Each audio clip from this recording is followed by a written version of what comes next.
I think I've had the most success early on in my career with owning good businesses. And there are other ways of generating very healthy returns over long time frames. But I just find that quality investing is perhaps the most replicable and robust and sort of reliable way of doing it. And I think I've seen more people, achieve very good long-term returns through what we call quality investing than I have in most other sort of disciplines.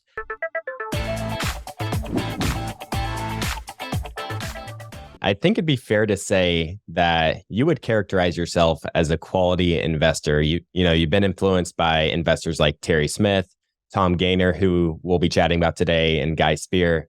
So to help frame this conversation, how about we just start with defining what that term quality investor means to you? Yeah, no, that's a great question. I think in a way, quality investing is like any other type of investing in the real sense of the word, as in you're trying to, pay less than what you're getting. So for me, it's more a question of, it's almost more a risk management framework than, that sort of distinguishes quality investing for me. And of course, the types of businesses that you end up looking at. But I think the way I approach it is that quality investing for me means that I'm looking to generate most of my performance from the underlying performance of the businesses that I'm invested in, as opposed to the buying and the selling of securities. So I think in one sense that makes quality investing different from many other types or schools or philosophies of investing, where you're looking to buy something cheap, and once you've hopefully seen a re-rating, you try and sell it at a much higher sort of rating, and then you repeat that. Whereas, ideally, I want to buy these businesses at a fair or better valuation, but most of the returns I anticipate to come from operating performance. So that's sort of how I approach it. So did you develop this sort of approach? I know we're also going to be talking about your experience with institutions. So did you develop this sort of approach from the beginning and it kind of fit your style, or was it something that was learned over time? I think it's a bit of both. I always feel that if you want to have an investment philosophy and style that you're able to stick to over long periods of time, it needs to be something that feels that comes sort of naturally, that suits your temperament, your interests, your personality more broadly. So I think it certainly fits my personality and way of thinking about the world.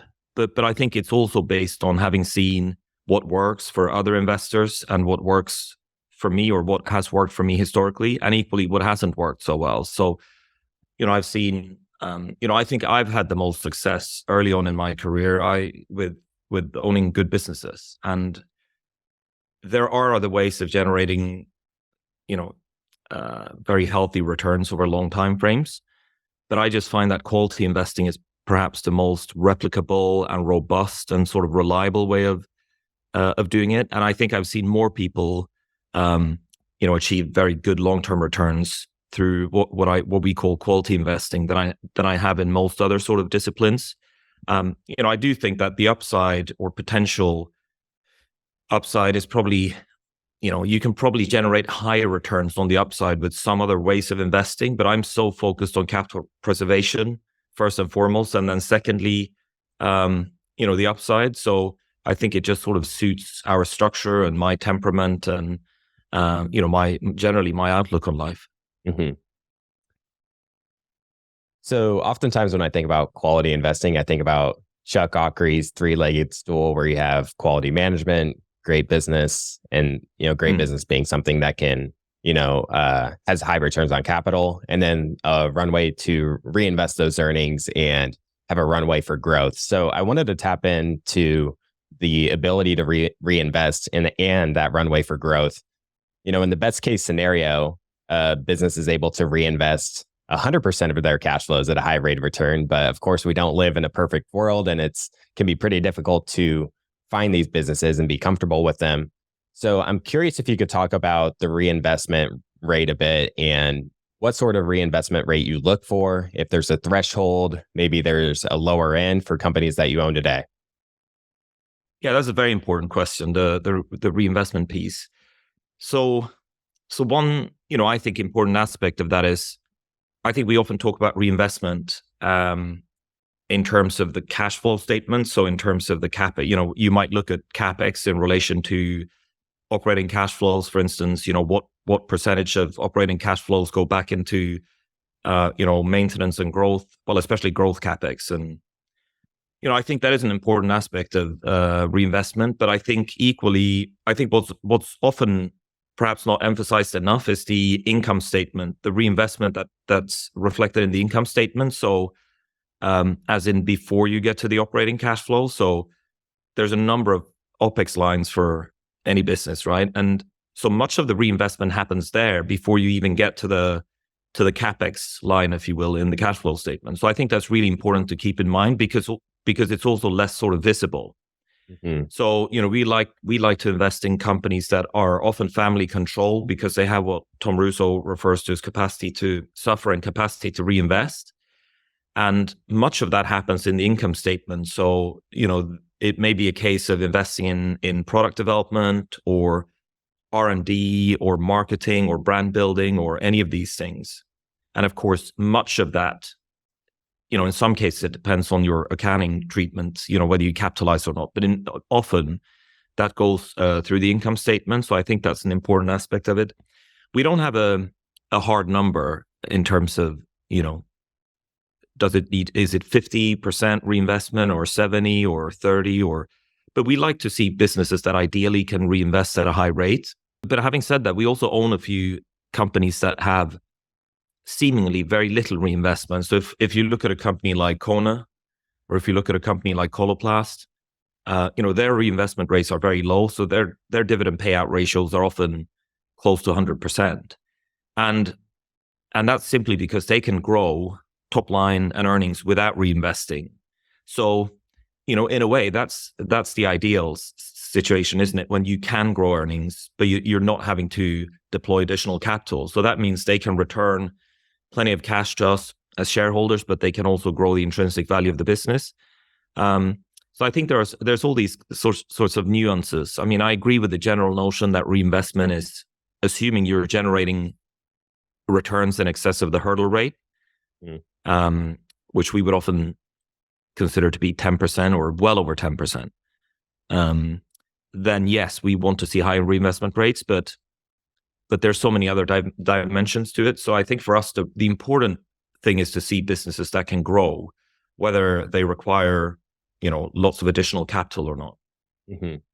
I think that is a good point where you mentioned, understanding what's flowing through the income statement rather than just looking at the cash flow statement.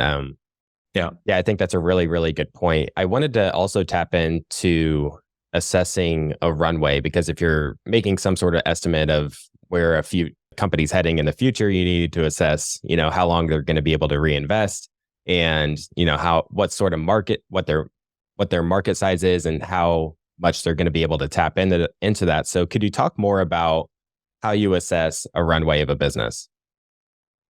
Yeah, so I think partly or largely because of the kind of industries and companies we're invested in, it's become very fashionable in recent years to talk about total addressable market, and I think they're important concepts, and especially for some types of businesses, and certainly in industries where that are highly fragmented. So you may be looking at a very large total addressable market, and the argument would often be, look, there's all these great businesses that have a very that have a sort of minute share of that market. So look at the growth runway.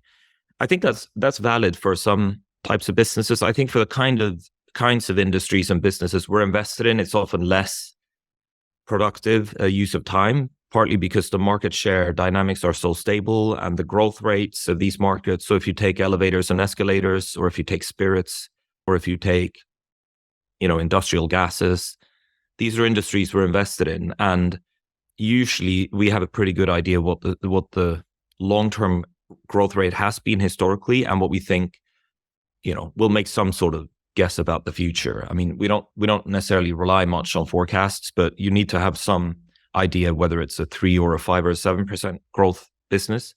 So I think we tend to look at the market growth rate and whether we think a business can can or should grow a bit, faster or slower than that.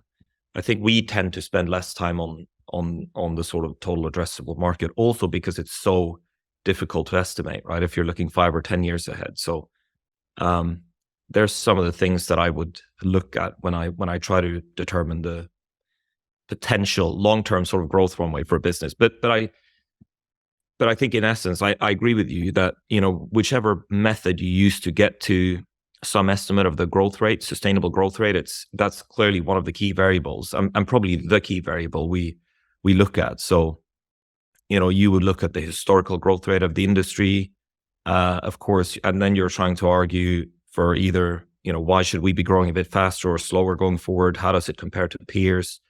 You might look at the usual sort of breakdown of volumes and pricing and premiumization and market share gains and losses. But yeah, I think in a way, we choose to look at companies where it's easier to take a view on these things, if that makes sense. It's the idea of the too hard pile.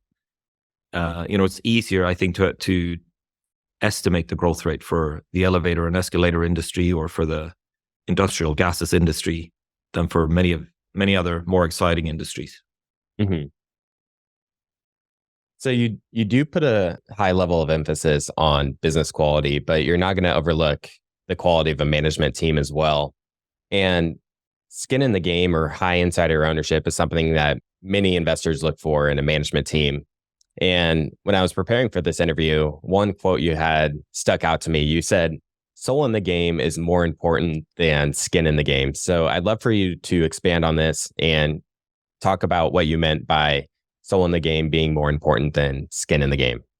Yeah, I think it's an expression that I first heard or read in one of Nassim Taleb's books. And so, to me, skin in the game is really about financial incentives. So whether it's equity ownership or options or bonuses or whatever you can think of. So soul in the game to me is about, and as it relates to investing and business, is about, taking pride in what you do and doing things the right way, even if it's at the expense of short-term reported earnings or short-term shareholder returns or any of these metrics. And often there's overlap, right? So if you look at a couple of our holdings, LVMH, you look at Bernard Arnault, I mean, he clearly has enormous skin in the game, right? In terms of his equity in the business, but he also has soul in the game, And if I look at Markel and I look at Tom Gayner, he's got very meaningful financial exposure to Markel. He's clearly got skin in the game. But just like in the case of LVMH, he's also got soul in the game, right? So he cares about doing things the right way, building for the long term, operating with great integrity.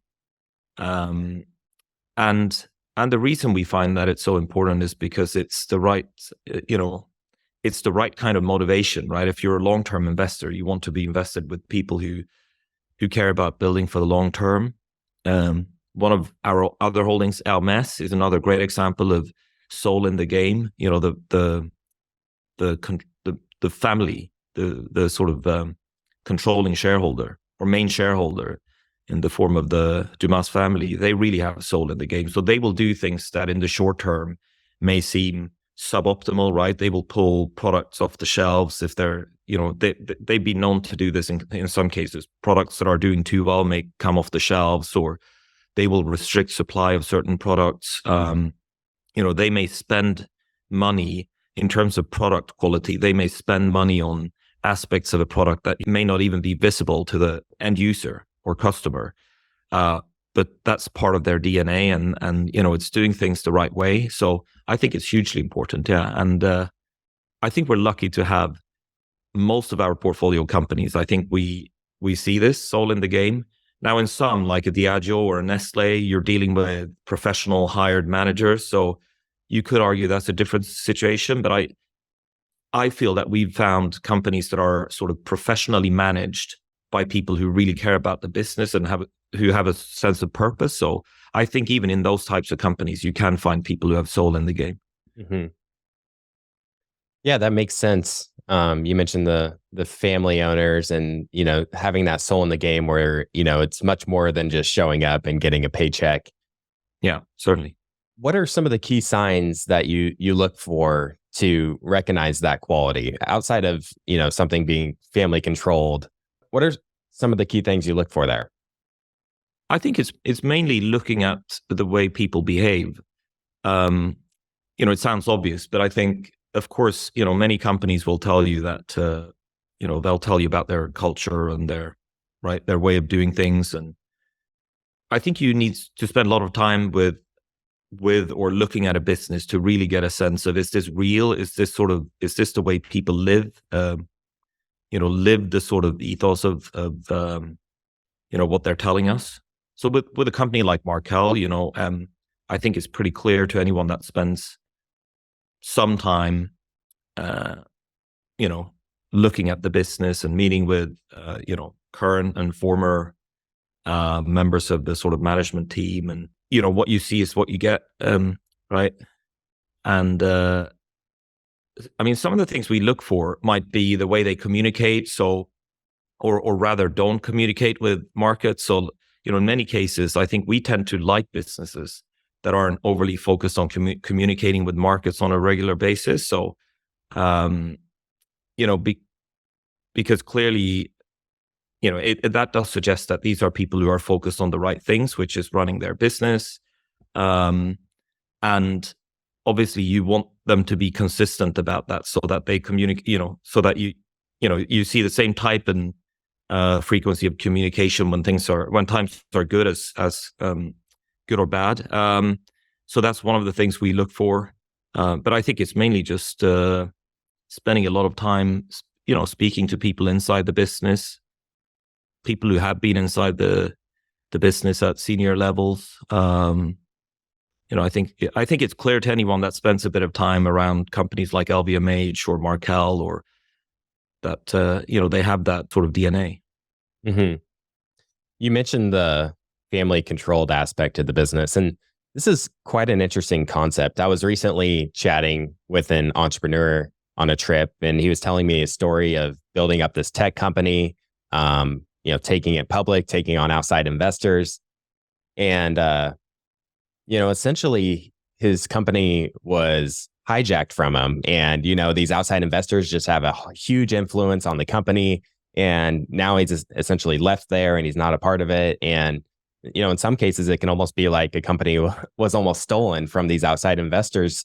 And it's interesting to think about how there are these public companies that are family controlled, yet they're still able to operate as a family business and have that long-term approach and ignore the interests of Wall Street and such. So could you talk more about the importance of this and how it's something that's still able to play out in public markets? Yeah, it's a very interesting point. And actually, in some cases, if you look at a Markel, for instance, Tom he's not a member of the Markel family, right? But I think people, if you spend a bit of time listening to him and observing him, you feel like you almost come away thinking, he is part of the family, right? Because of the way he behaves and communicates. And so you have, I think in some cases with public companies, if you have the right people running it, they will operate like family businesses, even if there is no controlling family shareholder. So you can have, nominally they're not family businesses, but if in terms of the substance, they operate as a family business. Yeah. So I think about 2/3 of our holdings are family controlled businesses. And, one of the things that I like about family businesses is that they take the very long-term view. So they are usually, not always, but usually looking at the next 50 or 100 years or beyond, or probably more likely, they have no time horizon, right? They just want to sort of preserve this for the next generation, who will then preserve this for the next generation. And I think they tend to be very good risk managers. So if, like us, you are quite sort of focused on downside protection or capital preservation first, family controlled businesses tend to take, once again, there are exceptions, but I think generally they take a more prudent approach to investing up front, the way they manage the balance sheet, all kinds of things, right? Reputational risk. So I think in those, they're two important aspects of why we like them. And then I think a third reason why we have so many in our portfolio is that we are attracted to industries where there tend to be a lot of family-controlled businesses. So if you take spirits, for instance, a large number, the majority of the listed company you see in that space will be family-controlled. And I think it's usually a reflection of the fact that these are businesses that haven't required, significant capital injections over time, right? So, the families haven't been diluted. They've been able to maintain control over the business. So it's also a good sign or a good indication of a very attractive industry and business model where you see a company where the family's been able to maintain their control and influence over, in some cases, over hundreds of years, right? Because it suggests that the business is generating sufficient cash flow on an ongoing basis, not to require any external capital. So, yeah, we find there's lots of reasons to like these family-controlled businesses. Of course, there are risks inherent, in the family business sort of structure. I guess governance or management would be the key one. So it's certainly it's not sufficient. It's perhaps not even necessary, but it's usually a good place to be looking, I find. And another thing that I've kind of gained more of an appreciation for is looking at the compensation structure. If you find a lot of people where they seem to be not as compensated as well as they could be elsewhere, they have the option to go make money somewhere else. So that's kind of a key sign where, there's something there where they're in that position for much more than, just to get the paycheck. Yeah, I think that goes back to the soul in the game discussion, doesn't it? You'd like to think that if there's more financial upside somewhere else and people choose not to, then presumably it's because they want to be doing this, right? They enjoy doing this. And I could imagine, we were talking about Tom Gayner. I would imagine he would do it for a lot less, right? I mean, he would do it, I think, regardless of almost what he's getting paid. So you do want to find those types of people. Now, of course, if you're looking at a Nestle or a Diageo or some of these large listed businesses with open shareholder structures, of course, you will be relying on a management team that has, various types of financial incentive packages in place. And that's just the nature of it. But yeah, as a basis for a portfolio or as a sort of foundation for a portfolio, I find that family controlled businesses can be a great sort of place to be looking. Mm-hmm. There's the saying in investing that if you remove the downside, then all that's left is the upside. And you yourself, you put a big focus on removing the downside. And it's what you're really looking to do before you start digging in and looking at the potential upside of a business. So could you talk more about how you came to appreciate this? Because it seems that if you put so much focus on removing the downside, then in some ways you might be limiting the potential upside. I just wanted to jump in here and tell you about this new valuable resource that we created for you. The biggest challenge to taking control of your personal finances, improving your investment returns, and building a better future is just getting started. This means getting organized, having a plan, and being disciplined. As Mark Twain once said, the secret to getting ahead is getting started. If you're not satisfied with where you're at financially, whether that be not having enough savings at the end of each month, watching your cash being eroded away by inflation, or maybe you're not sure where to get started with investing. Down in the description below, we put together a free guide for you called The 4 Simple Steps to Take Control of Your Personal Finances and Life. You can get this free guide by clicking the link in the description below. Yeah, and I think that's true, by the way. I think you probably are not giving some of the upside away, but you probably are reducing your potential upside by doing that, right? But inevitably, if you are very focused on downside protection, you will probably end up in the types of businesses where the upside may be less than in some other case. Now, it suits us well because of the structure we operate, temperament, personality, the sort of the goals and ambitions we have with what we're doing.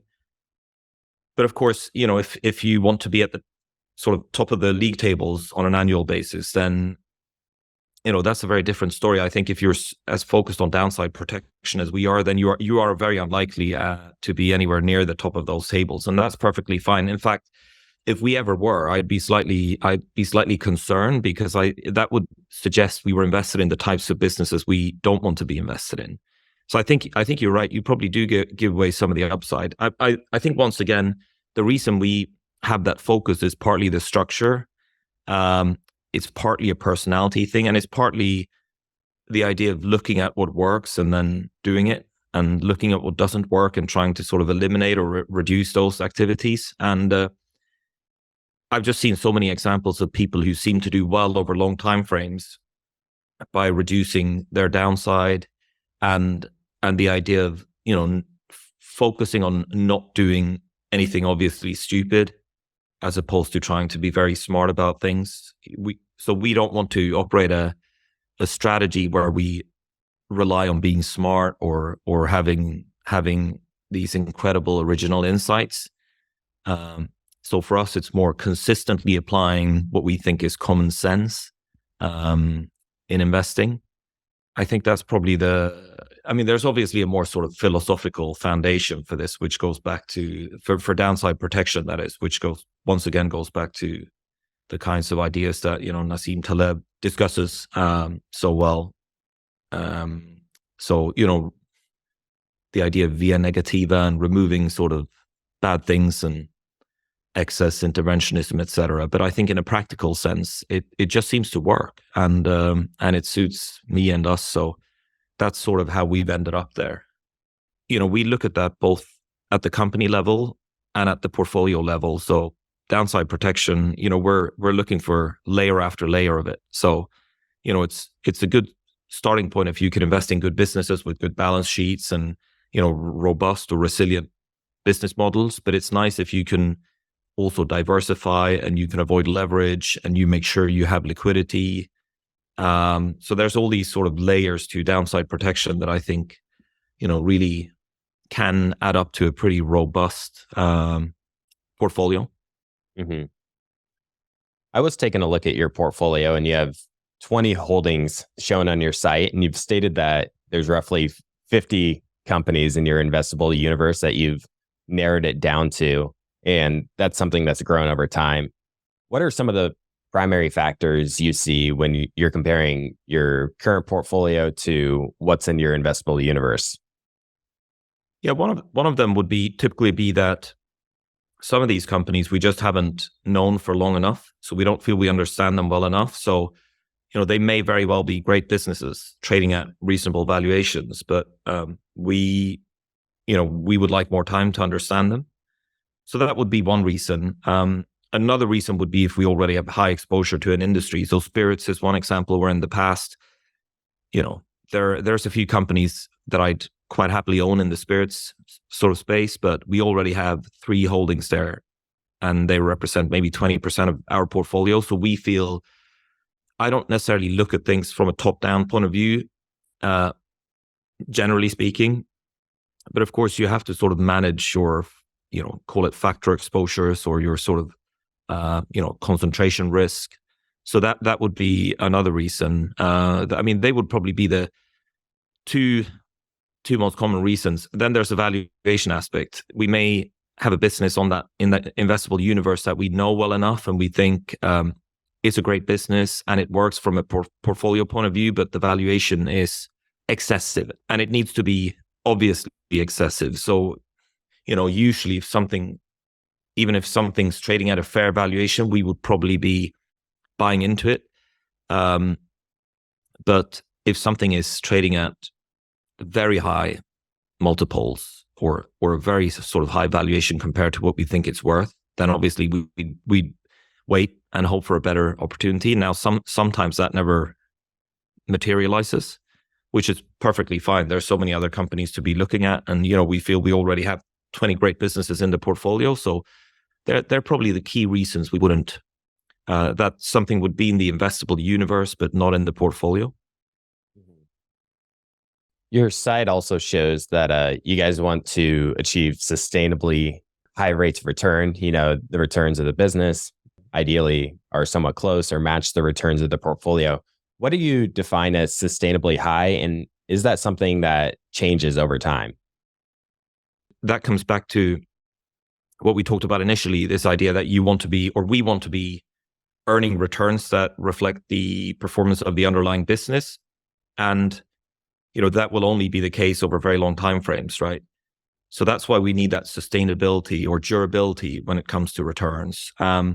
Once again, we don't necessarily have a sort of hard number, but generally speaking, we're looking for something in excess of, and hopefully well in excess of 10%. It's not a very original number, but I think it is a good hurdle, generally speaking, for the types of businesses we're looking at. And so we find there are a number of very good medium to large size listed businesses that will, meet that requirement, both in terms of the level of returns and the duration of returns. So that's sort of how we think about it. And I think the duration piece is very important because there is so much emphasis on the level of returns, right? Especially over a 1 and a 3 and a 5 year time frame. But I think the duration, to come back to Markel, for instance, if you look at, yes, 14 or 15% is a phenomenal rate of return. But I think the even more important aspect of that is the duration. If you do it like in Tom's case for 30 or 35 years or whatever it is now, you get incredible outcomes, right? And you don't need to go as far out on the sort of risk curve either. So I think for us, the duration side of the equation is probably more important than for many. And we're able to capture that because of the permanence of capital and all kinds of other aspects of the setup. Mm-hmm. I love that you mentioned the duration piece. I was actually just listening to you chatting about Terry Smith's book, Investing for Growth. And he points out that, people kind of get shocked by a valuation multiple and something might appear expensive. But when you are able to assess the duration of how much they're going to be able to grow and how long they're going to be able to do that, then people are essentially, they're just underestimating the power of compounding. When you look at over 10, 15 or more years, the compounding effect, can easily be underestimated because we naturally think linearly and not in these, exponential manners in which businesses operate. No, I agree. And that idea that, these great businesses, the fade, at some point, all businesses will die or decline, right? But what we're looking for are businesses where we think that decline or the fade will be much slower than most people think. And I know, I hear a lot of people saying this, but I do think generally speaking, it is a valid approach to investing. The idea that mean reversion doesn't happen after 10 years necessarily for these great businesses. Now, that's not to say that you can pay any multiple. And because after the fact, so, for instance, there's this idea of justified PE ratios. So you look at what PE ratio could I have paid 20, 30, 40 years ago for a business and still having generated sort of returns in excess of the market. But of course, I think that's slightly deceptive because you cannot, before the fact, you cannot know with certainty that these are going to be incredible businesses. So I don't necessarily think you can, because if you do that exercise for many companies, you end up with, like a L'Oreal, you go back long enough, you could have paid hundreds P multiples into the hundreds or 200s. But of course, before the fact, you don't want to be doing that because things may not turn out so well, right? So I think generally speaking, I agree with you. I mean, I think generally speaking for these great businesses, because of the way institutional investors operate and their timeframes and their incentives, I think there are great opportunities to find companies where the rate of decline or the fade will be much slower than generally perceived. But of course, you still run the risk of sort of understanding or misanalyzing the business. I think that's the real risk more than, in a sense, that is that's the other side of the coin, isn't it? In terms of paying up for a good business. I mean, the key thing to figure out is whether it's really as good a business as you think. Mm-hmm. I want to turn to discuss your experience working with institutional investors earlier on in your career, because that seemed to have a big impact on you. How did that experience working as an equity analyst help shape who you are as an investor today? Yeah, I spent the first 10 years of my career working for a few different funds covering European equities. And I think as a training It's a great place to train because you look at so many different companies, so many different industries. You get to run company meetings, right? You may even get some insight into the commercial side of it, so the fundraising and the marketing and the. So I think it's a great place to train, right? And you get this really useful sort of toolkit or analytical techniques in terms of analyzing a business and valuing a business. And, once you've done that a few hundred times and probably thousands of times, right, looking at different businesses, you have this great database of, what sort of, what are the hallmarks of a great business, and, what do I need to sort of look out for? And I think it has meant that in Europe, certainly, I feel that I have a reasonably good idea of where the great businesses are, which, who they are, and not all of them. And of course, you have, new listings and takeouts. And so the environment changes a little bit, but I think it's been really helpful in that sense. Equally, there are some things you have to unlearn when you move on to invest in the way we do now. So, you have to try and not be overly focused on news flow in the way that you are if you're an analyst for a sort of large institutional money manager. And actually, the other thing is I find you have to get more comfortable with the idea of qualitative aspects of a business or an investment as opposed to the quantitative aspects, because as an analyst for a large fund, much of your work is focused on numbers and KPIs and valuation models and that kind of thing. And of course, ultimately that's what matters, but the sort of process by which those numbers are generated, I think that's what you want to understand. And as you get more and more experienced, I think that's where you spend more of your time. So the culture, the business model, and usually it's not so easy to put your finger on these things, right? It's usually a combination of factors. And sometimes, you can't even explain why a business is great. It just is. And in some ways that's even better because it makes it harder, I think, for others to replicate what they're doing. Right. There are so many examples of, businesses we've owned and other people have owned that are considered to be great businesses. And I think it's, it's sometimes difficult to sort of summarize in a few words what makes them great. And in some ways that's part of what makes them really attractive investments, because they're difficult to sort of pitch, if that makes sense. That's interesting. Charlie Munger has the quote of invert, always invert. And when you get this sort of experience and I see how much different your fund operates versus a lot of other funds, having this very long-term approach and having very little turnover. And I think that's one thing that you've sort of picked up is how short-term so many institutions can be. Yeah. Yeah, I think there's a few issues there. I think the time horizon is one of them. I think that's partly because of, incentive structures, clearly. I've been in that environment myself. The annual bonuses or even the equity or whatever financial rewards there are, but clearly that creates a short-term sort of mindset. I think it's also an industry, especially the institutional world. It attracts, I think, is often a certain type of person that, is looking for activity and turnover in the portfolio. And,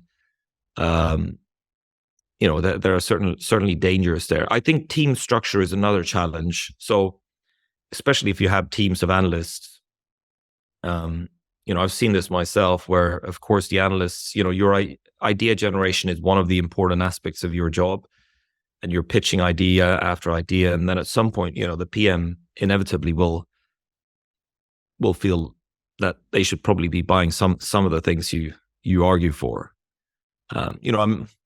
I know most experienced portfolio managers are very good at saying no, and that's their job. But I think there is always that pressure, I think. So I think that's certainly one issue. And then, of course, it's the fact that I think the commercial side of it, that most institutional money managers are much more in the business of raising assets or gathering assets and earning fees on other people's money than focusing on returns. And fine, it's a fabulous business model, but I don't necessarily think it's the right investment model, if that makes sense. I think it's very unfashionable to be running a sort of, call it internally managed vehicle in the way that we do, or a lot of, you get some private and listed investment companies. Certainly in Europe, you have quite a few of these. And in Scandinavia and Sweden, where I spend some of my time, you find them. And that's a very unfashionable model, but I think it's very effective. You have the permanent capital, you have very low sort of operating costs, you have, I think, generally good incentives. So there's a lot to be said for that. I think the fund model, I think, has a number of flaws. Having said that, of course, there are people who operate it successfully, right? Whether it's, we've talked about some of the UK examples like Lindsell Train and Fundsmith, or a TCI or an AKO Capital. And then in the US, there's, endless numbers of wonderful, long-term minded, quality focused funds. But I think it's harder unless you have a name and a track record and the right investor base. Mm-hmm. Yeah, it's a really great point of, many funds are essentially marketing firms just trying to bring in clients. And then you think about what the implications of that are, and they don't want their returns to deviate too much from other funds or deviate too much from the market, because if they underperform by a certain margin, which any approach is going to eventually, then, if they underperform, then they're going to see their investors bailing. So essentially, if they're operating like a marketing firm, I would think that their incentive is to be like as close to the market as possible. Yeah. And ideally, of course, a little better. But someone I worked for, he described this as, it becomes a case of product management as opposed to asset management or money management, right? You're managing a product as opposed to other people's money. And I think that's a real issue. I mean, I have no solution to that. Well, other than setting up a different type of structure. Mm-hmm. One exceptional business I wanted to talk about more today was Markel.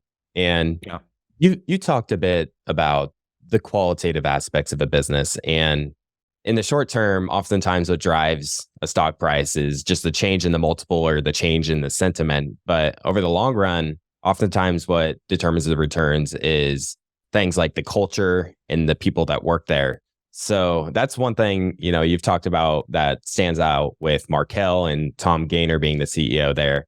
I'd love for you to expand on some other things that stand out to you about Markel. Yeah, I think it is such a good case study because it is a unique culture, and most people I speak to who've had sort of senior experience at senior levels of the company, they all tell me it's, what you see is what you get, right? It's the real deal. And that's my impression from having spent a little bit of time, around some of the people who sort of operate some of these businesses within Markel. I think it is the culture. So, there's a number of aspects to that. One of the things that I love about the culture there, and by the way, I think people talk a lot about Tom, and I think he's clearly super important, but I think it goes beyond him. I think they have been very good at, it's my real sense that they have been very good at institutionalizing this. As with any business, as you grow, that becomes more and more challenging. But I think so far, generally speaking, there seems to be a real sense of purpose there. One of the, if we talk about Markel and Tom, I guess, one of the things that I love is how they combine this discipline and the principles. So, for instance, the 4 pillars they use, or 4 filters they use for analyzing a business in terms of return on capital, reinvestment, management, and the price, the price you pay, the entry price. So they're very disciplined about that, and it's a very simple, replicable kind of model or filter. But equally, I think they're very pragmatic in terms of how they implement that. So, you look at the fact, for instance, that they have all these monitoring. Obviously, it's a relatively concentrated portfolio. If you look at the top 5 or 10 holdings, I'm talking about the financial investment side of it now. But then, of course, they have a very large number of very small holdings, these so-called monitoring positions. And it's just a very pragmatic way of, addressing an issue, which is, am I more likely to keep on top of these businesses and sort of care about, the financials they print, and if we have a tiny exposure, and if the answer is yes, then they effectively, it comes back to the idea of doing what works. So I think that's one example. I think in terms of their conservatism or prudence, I think, is something I really like, right? So they're really, I think Thomas said, he wants the business to be immortal. He's looking at the next 50 or 100 years and beyond. And one of the aspects of that is, of course, running a very prudent balance sheet, right? And that's partly avoiding leverage or excessive leverage, but it's also things like the way the accounting treatments they apply in terms of insurance provisions. So I think there's all these layers of trying to make sure that they're around for another 50 and 100 years and beyond. And I like the fact that Tom strikes me as a gradualist. So I think he uses the expression of crawl, walk, run. So, he will try something in small measures, and if it works, they'll do a bit more of it. And if it still works, they'll do a bit more. And so if you take a holding so Diageo is a good example, because it's, that's something we've held for a long time as well. I think they've been invested for 25 years or more, 30 years perhaps. But I know that's one of these holdings where gradually over time, they've just been adding a bit here and there. And so, there's nothing dramatic going on in terms of portfolio weights, et cetera. But over time, they do more of what works and less of what doesn't work. I think if you look at the way they think about buybacks, so I think certainly in the last few years, given the share price sort of relative performance of Markel shares, I think Tom acknowledges that, buybacks makes sense in principle. I think he also feels that many investors would like them to be buying back shares at a faster pace, but he feels that, directionally it's right, and we want to be prudent about the balance sheet and all these aspects. So, I think he's really about doing what is, as he says, directionally right for a long period of time, and you'll get good outcomes. So it's just a very pragmatic approach to the world and to investing. And what I really like about it is that it's replicable. So there's all these wonderful investors out there whom I can never, and in some cases I wouldn't want to try and do what they're doing. I think with Markel, or certainly the way Tom sort of runs the investment portfolio, I think many of us, we may not get the same outcomes, but I think we can try and sort of operate in a similar way. So I think it's such a good role model to be looking at. Mm-hmm. Yeah, I think to your question, Clay, I think what's unique about Markel, I think it is, in a way, as simple and as hard as it's the culture ultimately. Yes, I like the structure. I like I think the insurance business is probably a good insurance business. I like the three legs in terms of investments, insurance, ventures, but I think it goes beyond that, because if that was all there was to it, then I think it would be not easy to replicate, but there would be a blueprint. But I think clearly there's more to it than that. Mm-hmm. Yeah, and you do mention the you can kind of model Tom as an investor in the way he operates, and I think I do see a lot of similarities in the way you and Tom invest, where you'd rather compound at a moderate rate over a long period. Well, I'd love to compound at a high rate, but if I can't, the second best option is a moderate rate for a long period of time. I just think putting a big emphasis on that durability and trusting the power of compounding, I think. Exactly. And I think it's partly also, once again, being very pragmatic about it. That means investing in a way that you can probably sustain also from a lifestyle point of view, right? You avoid the sort of risks of burnout that some people who post incredible returns for a shorter time frame, I sort of risk sort of running into. Of course, I admire, you look at people like Lynch and Druckenmiller, but I think for most of us, and I would argue in some cases, even if they tried to replicate what they did, in many cases, they would struggle to sort of replicate those numbers. So, it's inspiring and it's interesting to read it and think about, but is it a good sort of model for most of us? I suspect not. So you own Berkshire Hathaway and Markel. Are there any major differences, between the two, or do you sort of see a similar outlook between both of them, given that they have very similar business models? Yeah, I think they are similar in many ways. Obviously, cultural aspects, the structure with privately held businesses or fully owned businesses and investments and insurance. I think, the differences that I see are, on the one hand, scale or size or complexity. Clearly, Markel is, one would hope, at a much sort of earlier stage of its journey, especially when it comes to fully owned businesses. So ventures is a relatively sort of recent, if you compare to Berkshire, a much more recent sort of focus area for them. And I think all of us expect that to become a much more important part of their business going forward.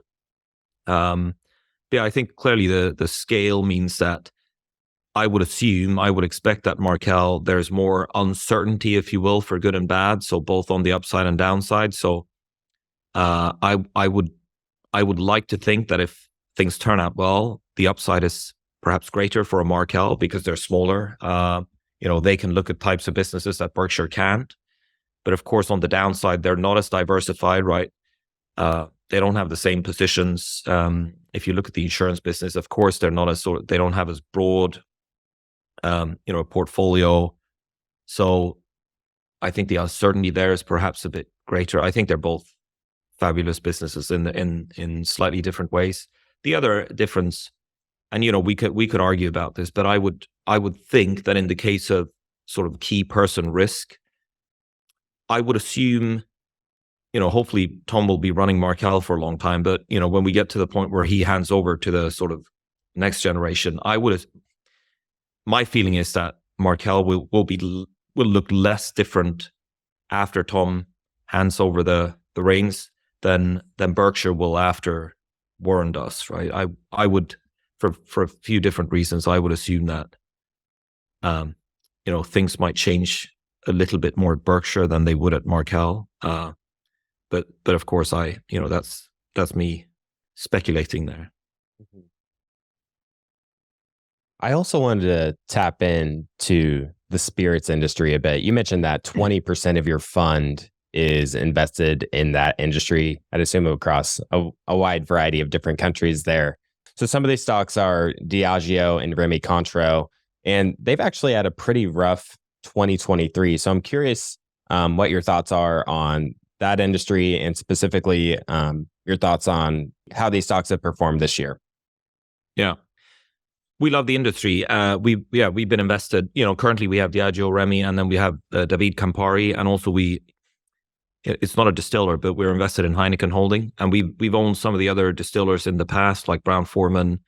There's a lot of aspects. There's many aspects of those businesses that I think really suit the way we think and what we're looking for. So in terms of, clearly they're very durable portfolios of brands, right? So they have that sort of durability to them, right? They're time tested. They're great collections of brands. I think for consumer goods, it's an unusually dynamic category, and it's one of few, I think, major sort of consumer goods categories where you see growth even in developed markets.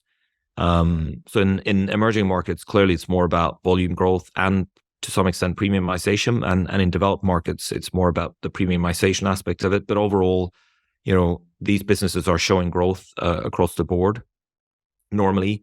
Not in the case of Diageo, but in the other two, in the case of Rémy and Campari, there's the family control that we talked about earlier. So, we think that provides this long-term mindset. So there's a number of aspects of these businesses that we really like. You're right. So this year, now normally, I find 9 months or 12 months, it's a relatively short time frame, but of course, you need to sort of be aware of, why.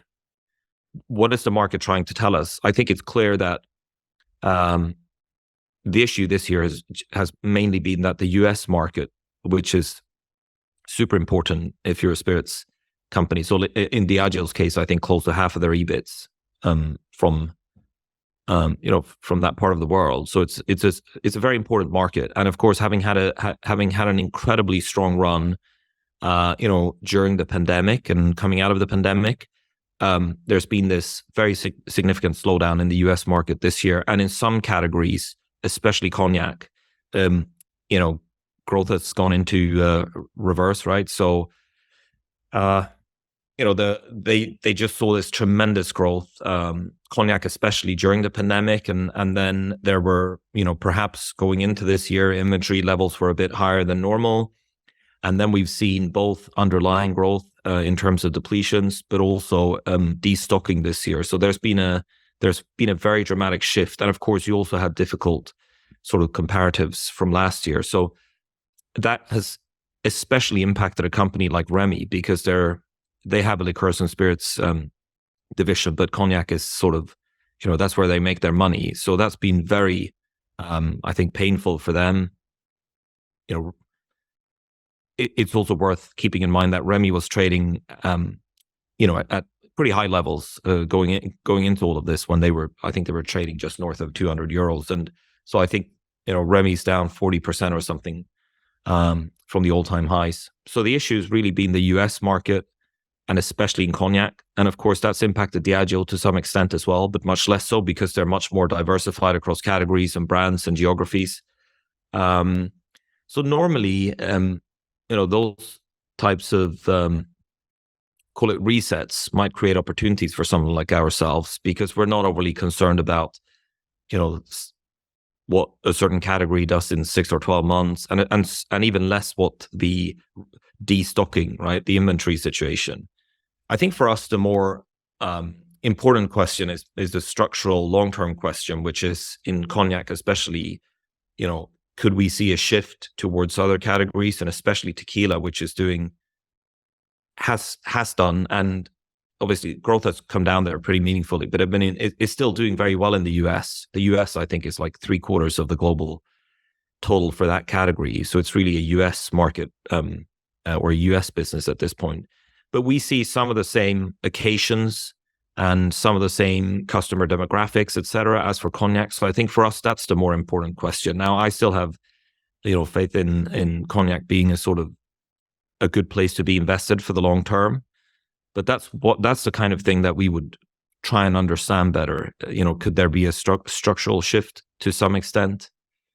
I think the US market sort of slowed down, and the destocking we're less concerned about. But it's very important to be aware of it, because it's those kinds of things that may create an opportunity, right? If you figure out that there's been a sort of real reset in the share price for short-term reasons, that would usually be a good place to be looking if you're a long-term investor. So I think they're the issues.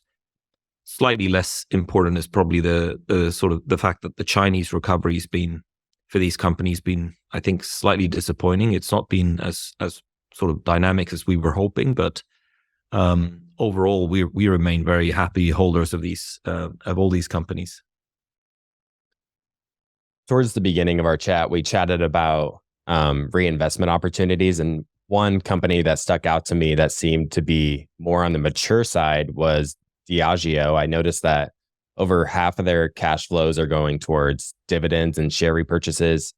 And I'm curious about the runway for a company like this, and how that plays into, when you would ever sell maybe a mature business, because we talked about at the beginning, a quality investing approach. Part of that framework is the runway for growth within a business.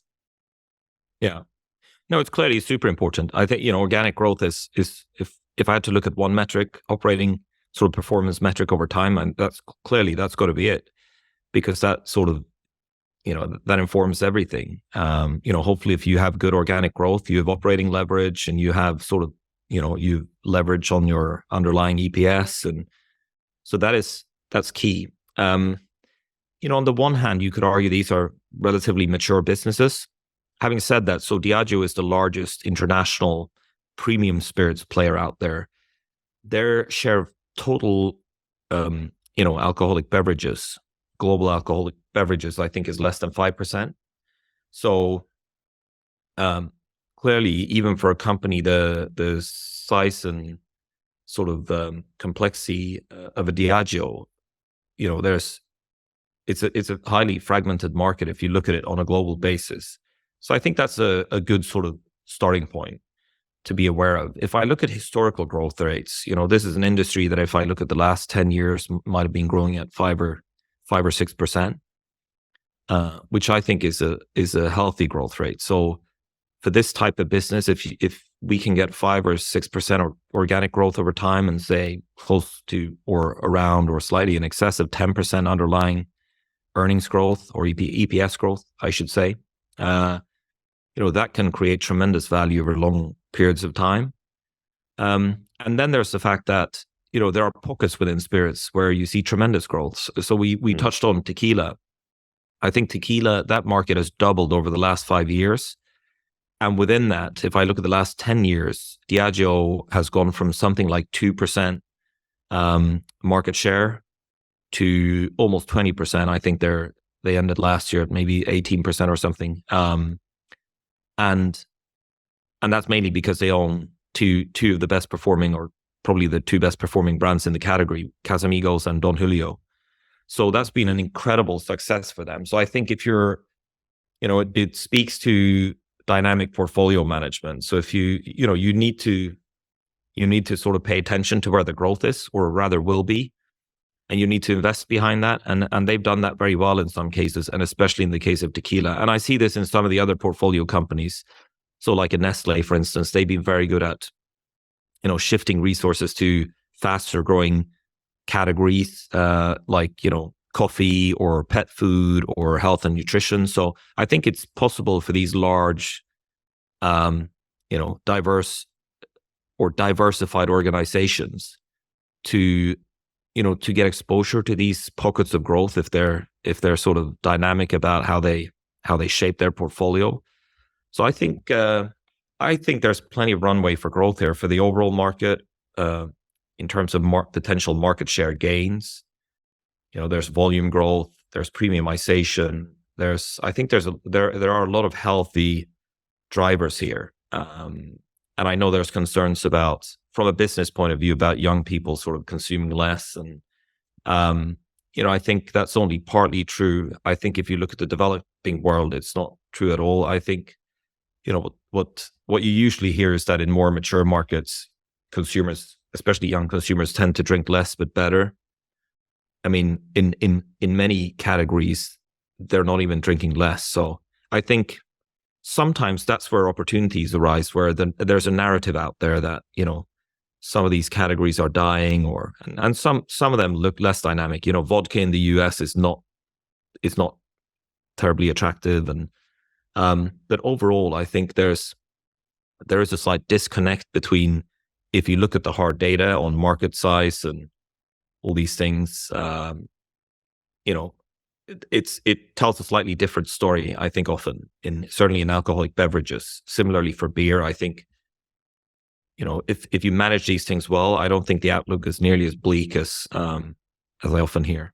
Mm-hmm. But of course there are challenges, and that's the reason why alcoholic beverages represent 20% of the portfolio, right? I think they're great businesses, but I don't want to have, mm-hmm. that seems like a sensible exposure. And within that we own, companies with different exposure to different types of categories and geographies. And so there's all these layers of, we will be wrong about a number of things. So we just need to make sure that we can manage and mitigate the impact of that. Just speaking from personal experience, it seems like seltzers is an area that just seems to grow more and more with you see a new brand popping up on the shelves each year. Yeah. Absolutely. I think clearly, just like for tequila, I think growth has come down quite dramatically, and that's the demand side of things. And of course, in terms of the supply side of things, everyone wanted to get into that game. I think most of the companies, we're invested in, one of the things we like about them is they're in categories like cognac, where the barriers to entry are so much higher. So it's much, you're not going to have the same sort of huge influx of new capacity in those categories. So demand is, the demand side is important, but so is the supply side. So that's sort of how we think about spirits broadly. Mm-hmm. Well, Christian, this is a fun discussion. I'm really happy we had the chance to connect and bring you on the show. Likewise. Before we close out the episode here, how about we give you a chance just to, let the audience know how they can get connected with you and learn more about your fund if they'd like. Yeah, I think our website is the best. We have a website. We outline the philosophy, our holdings. There's a bit of material on there. A few interviews, articles that may give you a sort of feel for how we invest and how we think. And yeah, there's contact details on there, and the address is billingerforvaltning.se. And I'd be delighted if anyone wants to sort of discuss any of the names we've covered today or anything else. So, and thank you for having me on. I really enjoyed the conversation, Clay. Wonderful. Thanks so much, Christian. Thank you.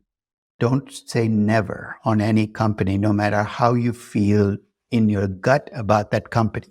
I think we all have our blind spots in investing, and I have mine, and Warren Buffett has his. And Warren Buffett has been open about the fact that he didn't invest in technology stocks enough. In fact, he didn't invest in them at all until you get to the last decade. The point he made is, I didn't invest in them because I didn't understand them. Let's face it, as we get older, there's less and less of the world we understand. So I think we've got to get past this discomfort of saying, I don't know how that works, and still be willing to try to value companies in the midst of their uncertainty. Because if you don't do that, more and more of the world is going to become out of your universe. You can't invest in those companies because you don't understand them.